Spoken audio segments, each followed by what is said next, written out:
नमस्कार साथियों, दक्ष क्लासेस के YouTube चैनल पर आपका स्वागत, अभिनंदन। और जैसे आप आज थंबनेल देख पा रहे होंगे, आपकी बहुत डिमांड आ रही थी ऑनलाइन बैच के लिए और न्यू बैच स्टार्ट प्रवक्ता मुख्य परीक्षा के लिए हमने शुरू किया है। हिंदी विषय को लेकर के सबसे पहले हम आपके बीच में बातचीत करेंगे। कब से ये बैच शुरू होगा, कैसे कैसे होगा, क्या क्या इसका सिलेबस रहेगा, एक एक करके हम सारी चीज़ों पे बातचीत करेंगे।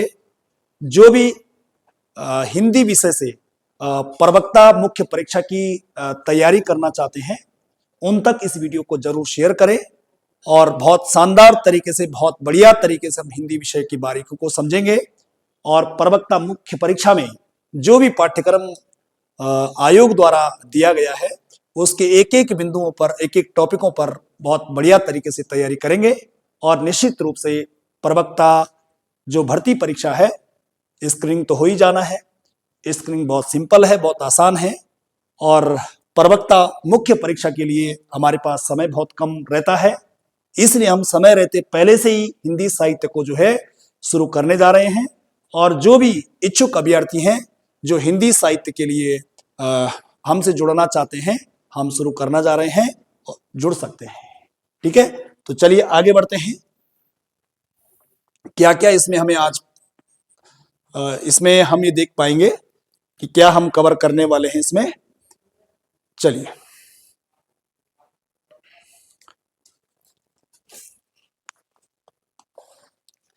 एक एक करके टॉपिकों पर बातचीत करेंगे। सबसे पहले मैं आपके सामने एक छोटा सा प्रारूप आपके बीच में रखूंगा।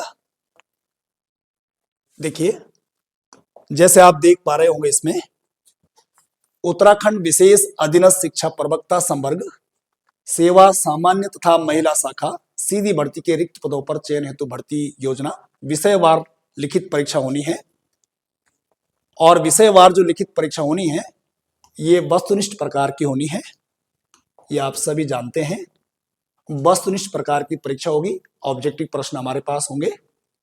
और प्रवक्ता हेतु आवेदित विषय ये इस प्रकार से हैं, बहुविकल्पीय प्रश्न होंगे। जो मुख्य परीक्षा का पेपर होगा हिंदी विषय का, या जो भी सब्जेक्ट दिए हुए हैं, उसमें 200 प्रश्न रहेंगे मुख्य परीक्षा में। और 200 जो प्रश्न रहेंगे, प्रत्येक प्रश्न एक अंक का रहेगा। 200 प्रश्न रहेंगे तो अंक भी 200 है। और 3 घंटे की अवधि हमारे पास रहेगी। 3 घंटे में हमें 200 प्रश्न कवर करने हैं और 200 अंकों का ये प्रश्न पत्र होगा जो 3 घंटे में कवर करना है। और यहाँ पर ऋणात्मक पद्धति प्रयोग की जाती है, 1/4 जो हमेशा सभी पेपरों में रहती है, इसमें भी है।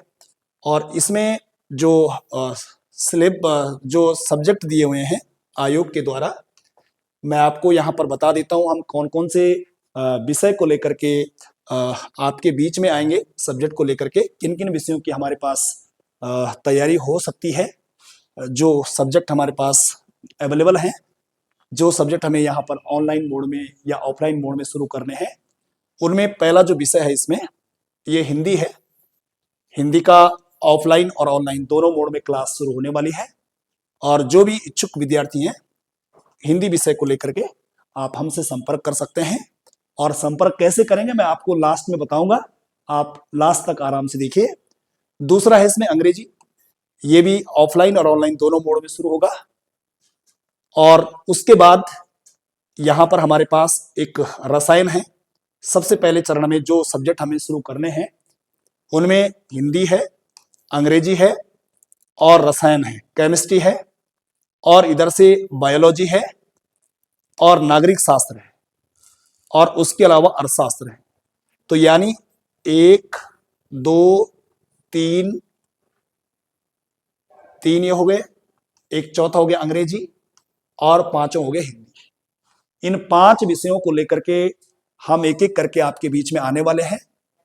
सबसे पहले आज हिंदी विषय को लेकर के मैं आपके बीच में बात करूंगा, क्या क्या उसमें हमें पढ़ना है। और फिर उसके बाद इंग्लिश के जो सर होंगे वो आपके बीच में आएंगे, केमिस्ट्री के सर, उसके अलावा बायोलॉजी, नागरिक शास्त्र, अर्थशास्त्र, अपने अपने सब्जेक्ट को लेकर के आपके बीच में हमारी फैकल्टीज उपलब्ध होंगी। और सबसे पहले आज हम बात कर लेते हैं कि हिंदी विषय के अंतर्गत क्या हमें पढ़ना है प्रवक्ता की मुख्य परीक्षा को लेकर के। और हम आगे बढ़े उससे पहले थोड़ी सी बातचीत, देखो मोटा मोटा मैं आपको अंदाजा बता देता हूं कि प्रवक्ता का जो मुख्य परीक्षा है और हिंदी का जो सिलेबस है, मोटा मोटा आइडिया देखिए।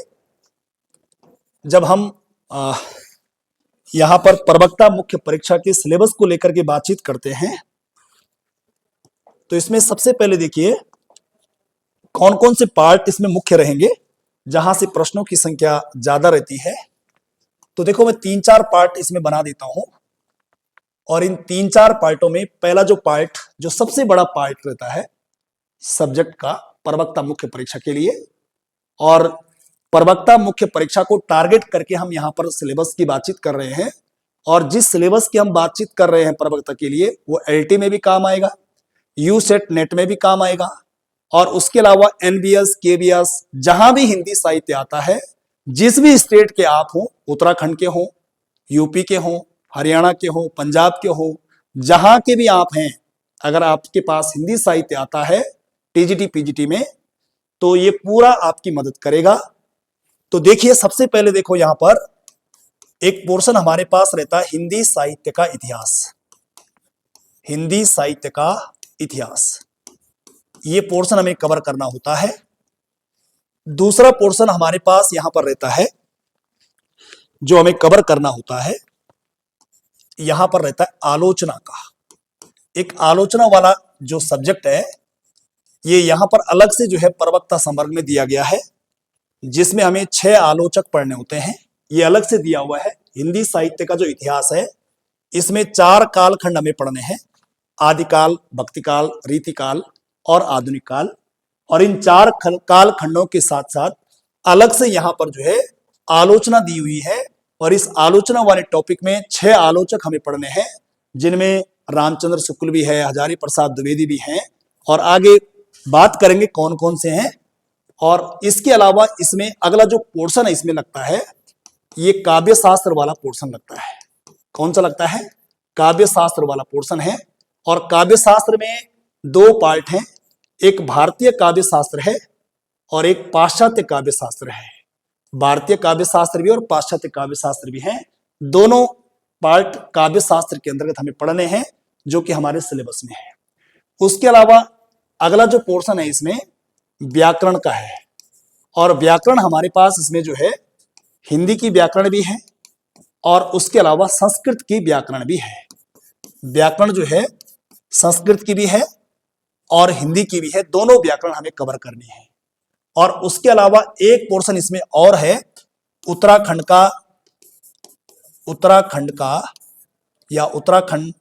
का लोक साहित्य हम बोल सकते हैं। उत्तराखंड का लोक साहित्य एवं संस्कृति। तो ये मोटे मोटे पार्ट हैं हिंदी साहित्य का इतिहास।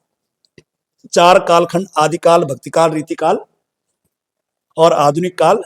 आलोचना 6 राइटर हैं। काव्य शास्त्र भारतीय काव्य शास्त्र भी और पाश्चात्य काव्य शास्त्र है। और व्याकरण वाला पोर्शन जिसमें हिंदी की व्याकरण भी है और संस्कृत की व्याकरण भी है। और उसके अलावा उत्तराखंड का लोक साहित्य एवं संस्कृति भी है। और साथ ही साथ भाषा का उद्भव और विकास भी है। भाषा का उद्भव एवं विकास, कि भाषा का उद्भव कैसे हुआ, भाषा का विकास कैसे हुआ, एक पोर्शन ये भी इसमें है। और इस पूरे जो पार्ट है इसमें 1 2 3 4 है ना, और 5 और 6, जो 5-6 पार्ट है, इन 5-6 पार्टों को एक संक्षिप्त नजर हम डाल देते हैं इनमें कि क्या क्या इसमें है। देख लीजिए, आपको हल्का आइडिया लग जाएगा। और फिर हम इस सिलेबस में बारी बारी से काम करने वाले हैं, एक एक करके टॉपिकों को कवर करने वाले हैं। चलिए देखेंगे। सबसे पहले आप देख पा रहे होंगे यहां पर लिखा हुआ है हिंदी साहित्य का इतिहास। और हिंदी साहित्य के इतिहास में सबसे पहले हिंदी साहित्य की क्या पृष्ठभूमि रही है, हिंदी साहित्य का जो इतिहास है उसका काल विभाजन कैसे कैसे हुआ है, किस किस व्यक्ति का काल विभाजन हमें पढ़ना है, जैसे डॉक्टर नगेंद्र का है, हजारी प्रसाद द्विवेदी का है, रामचंद्र शुक्ल का है, गणपति चंद्रगुप्त का है। इन कालों का नामकरण काल विभाजन के साथ हम कवर करेंगे। फिर इन कालों का वर्गीकरण भी पढ़ेंगे, और वर्गीकरण जब पढ़ेंगे तो इसमें एक आदिकाल आएगा जिसे वीरगाथा काल भी बोलते हैं, एक भक्ति काल है, एक रीति काल है, और एक आधुनिक काल है। आदि काल में जो टॉपिक है इनमें जो है हमें सिद्ध कवि पढ़ने होंगे, नाथ कवि पढ़ने होंगे, ठीक है जी, 9 नाथ पढ़ने हैं, 84 सिद्ध की बात कर रहे हैं। उसके अलावा जैन मत के जो कवि हैं उनके बारे में बातचीत करनी है, और आदिकाल का जो वीर गाथात्मक रासो काव्य जिसको हम बोलते हैं, और अन्य जो छुटपुट कवि होंगे इनके बारे में पढ़ना है। इतने टॉपिक हैं, कम ही टॉपिक हैं आदिकाल के। और फिर आगे जो दूसरा पोर्शन है इसमें भक्ति काल। भक्ति काल में जो है संत काव्य हैं और उनकी कीर्तियां हैं, संत कौन कौन से कवि हैं उनके बारे में बातचीत करनी है, और सूफी काव्य धारा की कवि और उनकी रचनाएं हैं। और फिर उसके अलावा जैसे रामाश्रयी है, कृष्णाश्रयी शाखाएं हैं, इन सब कवियों को लेकर के बातचीत करनी है। बहुत ज्यादा नहीं है, कमी है इसमें। रीति काल में आते हैं तो रीति काल में रीतिबद्ध कवि है, रीति सिद्ध कवि हैं, और रीति मुक्त कवि हैं। इसको भी हम आगे कवर करने वाले हैं। फिर सबसे जो मोस्ट भी है और सबसे जो बड़ा भी है, जहां समय ज्यादा लगता है, वो है हमारा आधुनिक हिंदी साहित्य, यानी आधुनिक काल। हिंदी साहित्य का जो आधुनिक काल है ये थोड़ा सा बड़ा है और सबसे ज्यादा मोस्ट भी है, क्योंकि इसमें हमें गद्य भी पढ़ना है, पद्य भी पढ़ना है, ये सारी विधाएं भी पढ़नी है। तो इसमें भारतीय युग पढ़ना है। इन आधुनिक काल में पहला जो युग लगता है वो भारतीय युग लगता है, और भारतीय युग की जो काव्य धाराएं हैं, भारतीय युग के अंतर्गत जो कवि आती है, जो रचनाएं आती हैं, वो कवर करनी है, ठीक है जी। जो गद्य साहित्य आता है वो भी कवर करना है। तो इस भारतीय युग आधुनिक काल में एक तो भारतीय युग पढ़ना है, दूसरा में यहाँ पर द्विवेदी युग पढ़ना है। द्विवेदी युगीन जो काव्य है या फिर जो गद्य साहित्य है वो कवर करना है। फिर तीसरा इसमें लगता है हमारे पास छायावादी युग। छायावादी युग पढ़ना है, यहाँ पर कौन कौन सी काव्य रचनाएं हुई हैं, कौन कौन सी गद्य रचनाएं हैं। फिर छायावाद जब खत्म हो जाता है तब लगता है छायावादोत्तर काल, और छायावादोत्तर काल में कौन कौन सी काव्य रचनाएं हैं, कौन कौन सा गद्य साहित्य है। फिर उसके बाद प्रगतिवाद लगेगा, फिर आगे है ना प्रगतिवाद लगेगा, फिर प्रयोगवाद आएगा। फिर उसके बाद हमें नई कविता पढ़ना है, और नई कविता के साथ साथ इधर समकालीन कविता, और उसके अलावा जो आदितन यानी नया गद्य साहित्य है वो भी कवर करना है। और जो इतर गद्य विधाएं हैं, इसके अलावा जो गद्य विधाएं हैं जिसमें नाटक, उपन्यास, जैसे यहाँ दे रखा है, गद्य विधाओं में क्या क्या दे रखा है, रेखा चित्र दे रखा है, संस्मरण दे रखा है, यात्रा वृत्तांत दे रखा है, आत्मकथा के बारे में पढ़ना है, और जीवनी के बारे में पढ़ना है, और रिपोर्टाज, फीचर, उसके अलावा पत्र पत्रिकाएं, और जो रचनात्मक लेख है, जनसंचार है, ये सारे टॉपिक जो है आधुनिक हिंदी साहित्य के अंतर्गत हमें कवर करने हैं। इसके अलावा देखो आगे, ये तो हिंदी साहित्य वाला रहा। अगला जो पोर्शन इसमें है जिसे हम काव्य शास्त्र के रूप में जानते हैं, और काव्य शास्त्र में जो है भारतीय काव्य शास्त्र भी है और पाश्चात्य काव्य शास्त्र भी है। ये भारतीय एवं पाश्चात्य काव्य शास्त्र है, और साथ ही साथ हिंदी आलोचना भी यहाँ पर दे रखी है। तो ये पाश्चात्य काव्य शास्त्र है, ये भारतीय काव्य शास्त्र है, और ये हिंदी आलोचना है। और काव्य शास्त्र के अंदर काव्य के लक्षण क्या है, काव्य क्या होता है, काव्य के प्रयोजन क्या है, काव्य के हेतु क्या है, संप्रदाय कौन कौन से हैं, इसमें रस संप्रदाय, अलंकार संप्रदाय, रीति संप्रदाय, ध्वनि संप्रदाय, वक्रोक्ति संप्रदाय, औचित्य संप्रदाय। भरत मुनि का रस सूत्र पढ़ना है। उसके अलावा भरत मुनि के रस सूत्र के जो व्याख्याकार हैं उनके बारे में बात करनी है। शब्द शक्ति पढ़नी है, शब्दों का विवेचन पढ़ना है, शब्द शक्ति का स्वरूप पढ़ना है, शब्द शक्ति के प्रकार पढ़ने हैं, ठीक है जी। रसों का विवेचन करना है, रस क्या है, रस का अर्थ क्या है, रस के अवयव क्या है, रस के अंग क्या है, रस के भेद क्या है, और ठीक है, रसों के बारे में जो कुछ प्रश्न बनने हैं वो सारा हमें कवर करना है।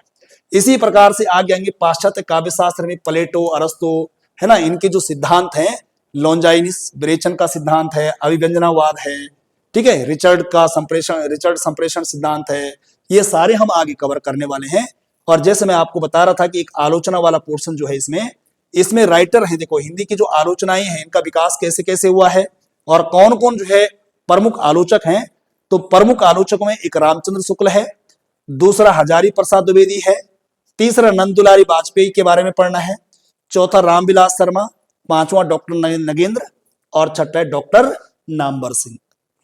तो ये 6 आलोचक है जो हमें कवर करने हैं। इन सब के बारे में एक एक करके बातचीत हम करेंगे, ठीक है जी। और उसके अलावा जो सिंपल सा इसमें ये क्या है इसमें, ये हिंदी व्याकरण वाला पोर्शन लग गया, हिंदी वाक्य रचना एवं व्याकरण। ये आसान सा है, ये तो ग्रुप सी के सिलेबस में भी है। ठीक है जी, शब्द विचार है, शब्दों के भेद हैं, ये सारा, ये ग्रामर लग गई हमारी। हिंदी की जो व्याकरण है ये कवर करनी है। इसमें संधि, समास, ठीक है जी, क्या क्या होते हैं, उपसर्ग, प्रत्यय, ये सारे हमें कवर करने होते हैं। ये सिलेबस दिया हुआ है, ये प्रत्यय है, ठीक है, ये सब एक एक करके हम कवर करेंगे। ये देखिए आप,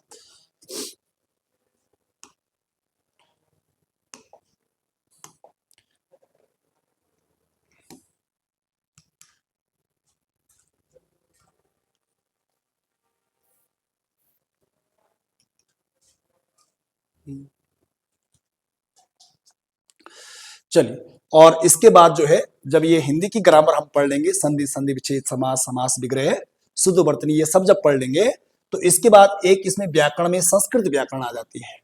और फायदा ये रहेगा कि संस्कृत की संधि अगर पढ़ ली, संस्कृत में समास पढ़ लिए, कारक पढ़ लिए, शब्दरूप पढ़ लिए, तो हिंदी की ग्रामर अपने आप ही आपकी कवर हो जाएगी। तो ज्यादा मुश्किल नहीं है। अगर एक ग्रामर कोई सीख लेते हैं, चाहे हिंदी की सीख लो, चाहे संस्कृत की सीख लो, तो काफी हद तक एक दूसरे की मदद हो जाती है। उसके अलावा थोड़े से मुहावरे, लोकोक्तियां, सूक्तियां हमें पढ़नी होती है। और हिंदी भाषा के उद्भव और विकास से जुड़े हुए कुछ सामान्य टॉपिक हैं, जैसे देवनागरी लिपि है, भाषा का उद्भव एवं विकास है, ठीक है, हिंदी के विविध रूप हैं, उपभाषाएं हैं, बोलियां हैं, वर्गीकरण है, मानक भाषा क्या है, राजभाषा क्या है, राष्ट्रभाषा क्या है, ये सब हो गया। और लास्ट में इसमें दे रखा है उत्तराखंड के साहित्य क्या, उत्तराखंड का साहित्य क्या है और संस्कृति क्या है, इसका एक सामान्य परिचय हमें कवर करना है। तो ये सिलेबस है हिंदी साहित्य का, ये पूरा का पूरा जो है ये सिलेबस हम कवर कर रहे हैं। ठीक है जी, इतना ही सिलेबस है इसका जो आपके सामने है। ये पूरा का पूरा जो सिलेबस है ये मैंने आपको बता दिया है। इतना प्रवक्ता हिंदी साहित्य की मुख्य परीक्षा में पूछा जाना है। और जो लोग भी तैयारी करना चाहते हैं प्रवक्ता मुख्य परीक्षा को लेकर के, ये मोबाइल नंबर है, मैं मोबाइल नंबर आपको दे रहा हूं,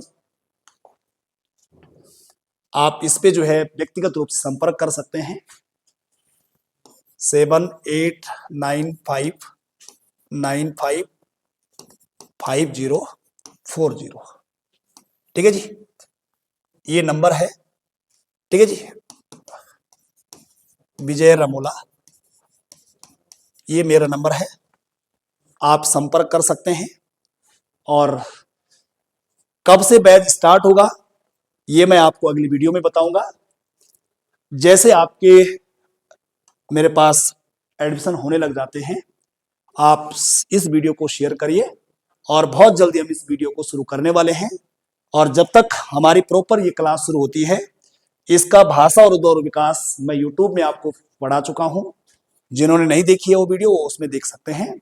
बहुत बहुत धन्यवाद आपका। और आप प्रत्येक उस छात्र तक इस वीडियो को शेयर करिए जो हिंदी साहित्य से जुड़ा हुआ है, और जो LT, प्रवक्ता, यूसेट, नेट, जो भी जहां भी हिंदी साहित्य आता है, कोई तैयारी करना चाहते हैं तो वो जुड़ सकते हैं। बहुत बहुत धन्यवाद आपका।